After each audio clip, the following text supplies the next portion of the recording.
Hi hi வாங்க, இன்றைக்கி non veg தான் சமைக்க போகிறோம். ரொம்ப நாள் ஆச்சு சிக்கன் பிரியாணி வீட்டில் செஞ்சேன். இன்றைக்கி சிக்கன் பிரியாணி தான். ஃபஸ்ட்டே நல்லா சிக்கனை கழுவிட்டு அதுக்கு தேவையான மசாலாலாம் ஆட் பண்ண ஆரம்பித்தாச்சு. முதல்ல ஊற வச்சிட்டோன்னா செம்மையாக இருப்பார் ஆள் சாப்பிட்றதுக்கு.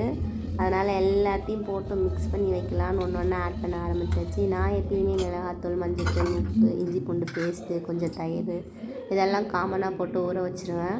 நீங்கள் எப்படி ஊற வைப்பீங்க, உங்கள் ஸ்டைல் எப்படின்றதையும் சொல்லுங்கள். ஃபஸ்ட்டு ஒன்று ஒன்றா எல்லாத்தையும் ஆட் பண்ணாச்சு.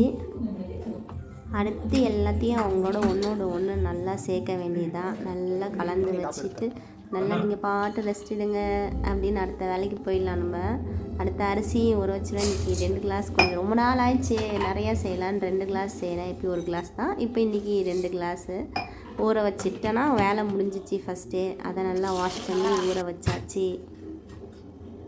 1 கிளாஸ் அரிசிக்கு 1.5 கிளாஸ் தண்ணின்னு சொல்லிவிட்டு 3 கிளாஸ் தண்ணி எடுத்து அவங்களுக்கு ரெடி பண்ணி வச்சாச்சு. இவங்க நல்லா ரொம்ப வருஷமாகவே பிரியாணி குண்டா இல்லாமல் குக்கரில் தான் செஞ்சிட்ருந்தேன். லாஸ்ட்டு பொங்கலுக்கு எனக்கு பிரியாணி குண்டா வேணும்னு கேட்டு பார்த்தேன். ஹஸ்பண்ட் வாங்கி கொடுக்கல. உடனே அம்மா கிட்ட சொன்னேன்.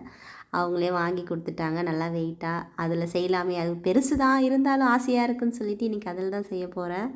அதை நல்லா வாஷ் பண்ணி காய வச்சாச்சு. பிரியாணி கொஞ்சம் எக்ஸ்ட்ரா ப்ராசஸாக கொத்தமல்லி, கொஞ்சம் புதினா, பச்சை மிளகாய் எல்லாத்தையும் மிக்சியில் அரைச்சிட்டு நம்ம ஊற வச்சுருக்க கறி கூட இதையும் சேர்த்து ஊற வச்சாச்சு. நம்மளோட ஃபேவரட் குண்டானை வச்சாச்சு. யாருக்கெல்லாம் இந்த மாதிரி பிரியாணி குண்டா மேலே ஒரு க்ரேஸ் இருக்குதுன்னு சொல்லுங்கள். நம்மளும் சமைப்போம்ல சும்மாவா அப்படின்னு சொல்லிட்டு ஒரே நேரத்தில் 2 சமையல் செய்யலான்னு சொல்லிட்டு ஒரு பக்கம் பிரியாணி செய்யலான்னு பிரியாணி குண்டா வச்சுட்டேன். இன்னொரு பக்கம் மட்டன் குழம்பு வைக்கலான்னு அதுக்கும் குக்கர் வச்சுட்டேன். சரி 2த்தையும் ட்ரை தான் பண்ணி பார்ப்போமே அப்படின்ட்டு எல்லாத்துக்கும் முன்னாடியே காயெல்லாம் அரிஞ்சு வச்சாச்சு. வெங்காயம் தக்காளிலாம் முடிஞ்சிருச்சுன்றதுனால கொஞ்சம் ஈஸியாக இருந்தது. ஃபஸ்ட்டு பிரியாணிக்கு குண்டா வச்சுட்டு குண்டா காய்ச்சதுக்கப்புறம் நம்மளோட கடலெண்ணெயை அதில் ஊற்றியாச்சு. ஊற்றிட்டு 2 பக்கமும் வெங்காயம் போட்டு வதக்க ஆரம்பித்தாச்சு. போராக இருக்க சமயத்தில் எந்த சமையலும் சமைக்கவே யாரும் வராது. ஆனால் அந்த போரான சமயத்துலேயும் நான்வெஜ் அப்படின்னு சொல்லிட்டா போதும், உடனே கிளம்பிடுவோம் சமைக்கிறதுக்கு. அந்த மாதிரி யாரெல்லாம் என்ன மாதிரி உள்ளவங்கன்னு சொல்லுங்கள். நான்வெஜ்னால் போதும், என்ன இதுவாக இருந்தாலும் ஓகே அப்படின்ட்டு ஒரு எனர்ஜியே வரும் உடம்புக்கு. டப்புன்னு சமைக்கிற சமையல்னா நான்வெஜ் சமையல் தான். ஒரு ஆர்வமும் வந்துடும். அந்த மாதிரி சமைக்க ஆரம்பிச்சிடுவேன்.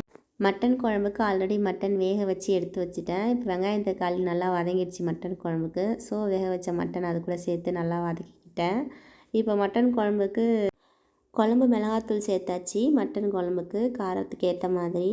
இப்போ பிரியாணிக்கு வந்து இஞ்சி பூண்டு பேஸ்ட்டு கொஞ்சம் எண்ணெயில் போட்டு வதங்கிறதுக்கு ஆட் பண்ணியாச்சு. எல்லாத்தையும் ஆட் பண்ணிவிட்டு நல்லா மசாலா ஏற்றி வச்ச கறியும் போட்டு வதக்கிட்டு தேவையான மசாலா எல்லாத்தையும் ஆட் பண்ணி அரிசி போட்டு நல்லா மூடி வச்சாச்சு தம்மில் ஆகட்டுன்ட்டு.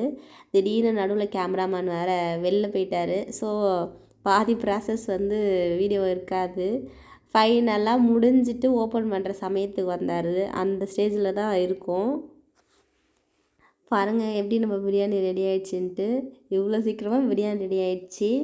செம்ம சூப்பராக இருக்குது. வாங்க சாப்பிட்லாம். சூடாக நம்ம செஞ்சுட்டு அது நல்லா ரிசல்ட் வரும்போது பரிமாறும்போது ஒரு சந்தோஷம் வரும்ல, செம்மையாக இருக்கும் அந்த ஃபீலு. எனக்கு அது ரொம்ப பிடிக்கும். உங்களை யாருக்கு அந்த ஃபீல் ரொம்ப பிடிக்கும்னு சொல்லுங்கள். காலையிலே பிளட் செஞ்சிருந்தேன் பொரியல் மாதிரி, அதையும் வச்சாச்சு. மட்டன் குழம்பு ரெடி. யாருக்கெல்லாம் பிடிக்குமோ என்ஜாய் பண்ணி சாப்பிடுங்க. நம்ம மெனு இன்றைக்கி இது தான். நாங்கள் ரொம்ப ஹாப்பி. நீங்கள் ஹாப்பியா? இந்த மெனு எப்படி இருக்குதுன்னு சொல்லுங்கள்.